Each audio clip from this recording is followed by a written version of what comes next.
ดึงเข้ามาใกล้ๆก่อน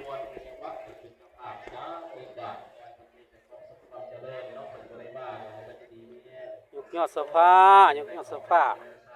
เอาบุญเอาบุญน้ำกันเด้อย่อมือน้ำกันเด้อบ้านโน้นชมพู่นี่เมืองสองคอนแข้งสวรรณเขตนี่กำลังยับกำลังเคลื่อนขึ้นมายอดโซฟานี่โอ้หมักล่อฮะนะเนาะ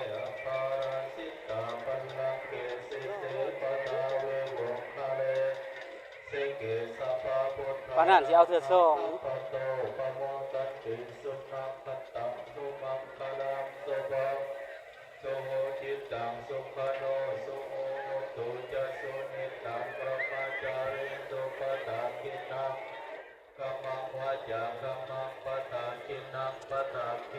ขึ้นมาแล้วขึ้นมาแล้วขึ้นมาแล้ว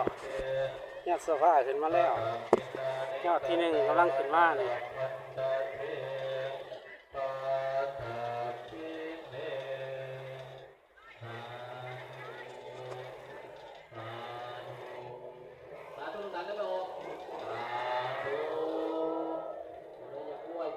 เศรษฐีสาธุลงมาหลัง